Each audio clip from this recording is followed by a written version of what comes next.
నా పేరు ఏలూరు వెంకటరమణ. ఈ పేరు ఎవరికి తెలియదండి. నా పేరు రాజేష్ మంత్రి అంటేనే నా పేరు తెలుస్తుంది. అది బ్యాలెట్ పేపర్. రాజకీయాల్లో ఉన్న వాళ్ళు చేయాల్సిన ముఖ్యమైన పని ఏంటంటే నిరంతరం రాజకీయాన్ని అంటిపెట్టుకున్నాం. బహిరంగంగానే చెప్పేవారు. గ్రౌండా సత్యనారాయణ గారు కానీ, గ్రౌండా శ్రీనివాస్ గారు కానీ, వీళ్ళు ఎంత డెలిబరేట్ గా చెప్పేవారంటే బ్రాహ్మణుల్లో ఎప్పుడు ఎవరు కూడా దేనికి భయపడకుండా మనం కనుక ముందుకెళ్ళి మనతోటి పెట్టుకుంటే ప్రమాదం అనే స్థితిని కనుక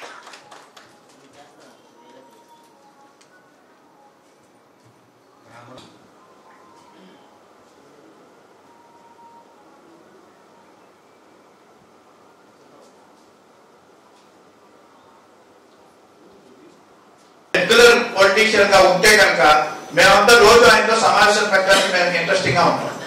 అంతేకాదు మనకి మీకు చెప్పాల్సిన పరిచయం చేయాల్సిన అవసరం ఉంది. ఈ సందర్భంలోనే భారతీయ బ్రాహ్మణ కళ్యాణ్ మహాసంఘాన్ని ఆల్ ఇండియాలో మనకు ఒక పెద్ద బ్రాహ్మణ సంఘం ఉంది.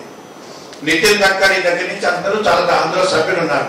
సుప్రీంకోర్టు జడ్జీలు ఉన్నారు, హైకోర్టు జడ్జీలు ఉన్నారు. తర్వాత ఢిల్లీ, హర్యానా, ఉత్తరప్రదేశ్ ఈ ప్రాంతాల్లో మినిస్టర్లు, ఎంపీలు, ఎమ్మెల్యేలు కూడా చాలా మంది దాంట్లో సభ్యులుగా ఉన్నారు. అదొక్కటే కాదు, కొన్ని మఠాలతోటి ఈ సంఘానికి చాలా పెద్ద అనుబంధం ఉంది. ఇప్పుడు మనం హరిద్వార్ వెళ్తే కనుక మన భారతీయ బ్రాహ్మణ కళ్యాణ మహాసంఘ సభ్యులకి ఉచితంగా వసతి, ఉచితంగా భోజనం ఏర్పాటు చేస్తాను. అది నా ద్వారా నేను ఎంతమంది వచ్చినా వాళ్ళందరికీ కూడా నేను చేయగలను. ఎందుకంటే ఆ భారతీయ బ్రాహ్మణ కళ్యాణ మహాసంఘకి నేను దక్షిణ భారతదేశానికి కన్వీనర్ గా ఉన్నాను. సో మనము రిలేషన్స్ డెవలప్ చేసుకోవడానికి మనం బాంబే వెళ్తాం. మన ఇంట్లో ఒక ఆడపిల్ల బాంబేలో ఉద్యోగానికి వెళ్తుంది. అక్కడ ఎవరు మనకు తెలిసిన వాళ్ళు లేరు అని మనం భయపడక్కర్లేదు. మన సంఘం సభ్యులు ఉన్నారు అక్కడ. వాళ్ళు ఈ అమ్మాయికి కావాల్సిన సపోర్ట్ అంతా ఇస్తారు. అలాగే తెలియని ప్రాంతాలు మీరు ఎక్కడెక్కడికి వెళ్ళినా ఆ ప్రాంతాల్లో మన వాళ్ళు ఉన్నారు. వీళ్ళందరూ కూడా చాలా హెల్ప్ఫుల్ గా ఉంటారు. ఎంతమంది వీలైతే అంతమంది వెళ్ళాలి. అలా వెళ్ళడానికి మనమందరం సంసిద్ధులై ఉండాలి. మనమందరం ఖచ్చితంగా వెళ్ళాలి. మన అర్చకుల్ని, మన పురోహితుల్ని మనం కాపాడుకోవాల్సిన అవసరం ఉంది. పిఠాపురంలో పెళ్లి చేస్తున్న ఒక పురోహితుడి మీద ఆకతాయిలు అల్లరి చేస్తే దాన్ని చాలా మంది మన వాళ్ళు చాలా పట్టుదలగా తీసుకున్నారు. వాళ్ళందరినీ తీసుకొచ్చి క్షమాపణ చెప్పించారు. కానీ క్షమాపణలతోటి అక్కడ సమస్య పరిష్కారం కాదు. మరొకరికి ఇలాంటి పని చేయకూడదనే భయం క్రియేట్ చేయగలిగే శక్తి బ్రాహ్మణులు రావాలి. బ్రాహ్మణ జోలికి వస్తే చాలా ప్రమాదం, వీళ్ళని మనము తట్టుకోలేము అనే శక్తి కావాలి. మీకు ఇంకొక చిన్న ఎగ్జాంపుల్ చెప్తాను. గాజువాకలో బ్రాహ్మణ సంఘం మున్సిపల్ కార్పొరేషన్ నుంచి హౌస్ సైట్స్ కోసం అప్లై చేశారు. 400 మంది. ఈ 400 మందికి ద్రోణండా శ్రీనివాస్ గారు ఆ సైట్ పెంచడానికి ఒక లిస్టు తయారు చేయించారు. ఇందులో అక్కడున్న ఒక ఎమ్మెల్యే, మీకు ఎందుకు నేను మంచి భూమి ఇస్తాను, మీకు గవర్నమెంట్ ఇచ్చే సైట్ మీకు కేవలం 150 గజాలే ఉంటుంది, నేను 300 గజాల చొప్పున మీకు సైట్ ఇస్తాను, పెద్ద ఏరియా ఇస్తాను, మీరందరూ ఒక్కొక్కళ్ళు 5,000 రూపాయలు పట్టుకురండి అన్నారు. సో పట్టుకురండి అంటే ఈ 400 మంది 5,000 రూపాయలు చొప్పున పోగు చేసి పట్టుకెళ్ళి ఆయన చేతిలో పెట్టారు. పెట్టిన తర్వాత నాకు ఫోన్ చేశారు. ఇలాగా మేము పలానా రోజు శంకుస్థాపన చేస్తున్నాము కార్యక్రమానికి, మీరు రండి అని ఫోన్ చేశారు. నేను అన్నాను, మీరు ఒక అబద్ధాల కోరిని నమ్మి ఈ కార్యక్రమానికి వెళ్తున్నారు. ఎందుకంటే వారి దగ్గర అలాంటి గుణం లేదనే విషయం నాకు తెలుసు. రెండోది, ఈ పని జరగదు అని కూడా నాకు బాగా తెలుసు.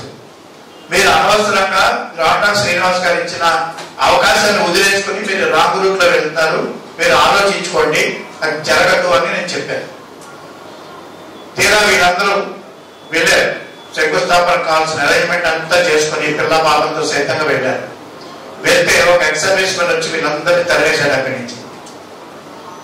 ఎంత ఘోరం అంటే ఆ 5,000 రూపాయల చొప్పుని వీళ్ళు తీసుకున్న డబ్బు కూడా ఎమ్మెల్యే తిరిగి ఇవ్వకపోతే మళ్ళీ నేను వెళ్ళి చాలా ప్రెషర్ పెడితే సగం డబ్బు ఇచ్చాడు. అయితే నేను ఒక మాట చెప్పాను, మీరంతా కలిసి వాడికి శాపనార్థాలు పెట్టడానికి ఒక కార్యక్రమం ఏర్పాటు చేయండి. ఆ కార్యక్రమాన్ని చూసినా వాడు భయపడతాడు, మిగిలిన వాళ్ళు భయపడతారంటే ఆ పని చేయడానికి సాహసించలేకపోయారు. 2014 సంవత్సరంలో గత ప్రభుత్వం బ్రాహ్మణ కార్పొరేషన్ స్టార్ట్ చేసి మన బ్రాహ్మణులకు చాలా ఉపయోగపడిన స్కీములన్నీ పెట్టారు. అవన్నీ కూడా 2019 జరిగినాయి. తర్వాత వచ్చిన ప్రభుత్వంలో అవన్నీ జరగలేవు. మళ్ళీ 24 సంవత్సరంలో మళ్ళీ చంద్రబాబు నాయుడు గారు బ్రాహ్మణ్ కోసం ఒక మేనిఫెస్టో తయారు చేశారు. ఆ మేనిఫెస్టో కూడా చాలా అన్ని బాగున్నాయి. అవి కూడా సక్రమంగా జరుగుతాయని నేను కోరుకుంటున్నాను. వాటి గురించి మీరు 2 ముక్కలు చెప్తాను మీకు వాటి గురించి.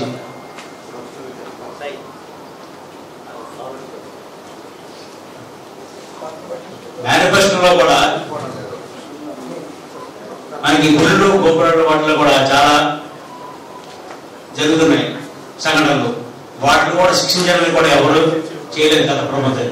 ఇప్పుడు మన ప్రభుత్వ అధికారులు వచ్చాయంటే దేవాలయాల మీద పూజారుల మీద ఎవరైనా దాడులు చేస్తే వాళ్ళందరికీ శిక్ష పడేలాగా చర్యలు తీసుకుంటామని కూడా తెలియజేశారు. నేను ఇప్పుడు జనసేన పార్టీకి వర్క్ చేస్తున్నాను. నేను కూడా రీసెంట్గా జాయిన్ అయ్యాను జనసేన పార్టీలోనే. మళ్ళీ ఇందాక చెప్పుకున్నాం, I work for the Brahmin, very clear. నేను గతంలో నేను ఎమ్మెల్సీకి ఇండిపెండెంట్ గా కూడా నేను పోటీ చేశాను. అది పాలిటిక్స్ ఎలా స్టార్ట్ చేయాలో తెలియక అదొక స్టెప్ గా తీసుకుని నేను ఎమ్మెల్సీకి కంటెస్ట్ చేశాను. 2029కి చాలా స్ట్రాంగ్ గా విశాఖపట్నంలో ఒక యాస్పిరెంట్ అవుతాను ఖచ్చితంగా. మళ్ళీ ఇంకోసారి చెప్తున్నాను, బ్రాహ్మణ్ ఫస్ట్ చేయం, మన అభివృద్ధి మన కలియక మన యొక్క సమస్యల మీద నేను ఖచ్చితంగా యుద్ధం చేస్తాను. యుద్ధం చేయడం కాదు, I should be stand for our Brahmin community.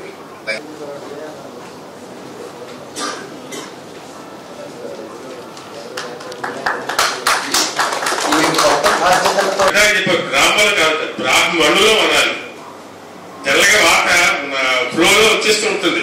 ఇంకా సరదాగా చెప్పారు, మళ్ళీ ఏంటంటే మనం మణులంగా రాలేదు, అనిపిస్తుంది. బ్రాహ్మణ అనుకుంటే బ్రాహ్మణులు అనండి అని చెప్పేసి. అయితే ఇప్పుడు ఇంకోటి ఏంటంటే ఇక్కడ పెందులో నేను ఆ బాగా ఉండి అందరితో కలవడం వలని ఇక్కడ ఒక బ్రాహ్మణ భవనం ఒకటి కట్టాను జుత్తాడులో. జుత్తాడ సైట్ అంతా కూడా ఆర్వీఎల్ సంఘం ఉంది. మెజారిటీ అమౌంట్ కూడా ఆర్వీఎల్ సంఘం పెట్టింది. కానీ పేరు మటు బ్రాహ్మణ భవనం పెట్టాను. ఎందుకంటే ఇన్ఫెక్ట్ అందరికీ కూడా అవకాశం ఉండేలా చెయ్యాలని. అందులో కూడా ఈ సర్కిల్ అందరితో కలవడం వలని చాలా మందితో కలెక్షన్ చేసేవాళ్ళు.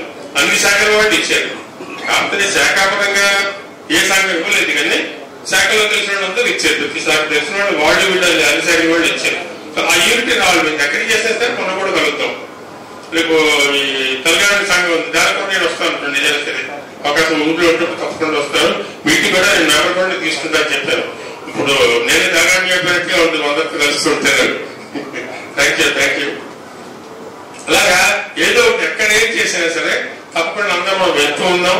వెళ్తే ఒకటి ఇంకోటి ఏంటంటే ఎవరు చేసినా ఆర్గనైజర్స్ కి ఎంకరేజ్ చేయాలి అని ఉద్దేశంతో రండి అందరూ.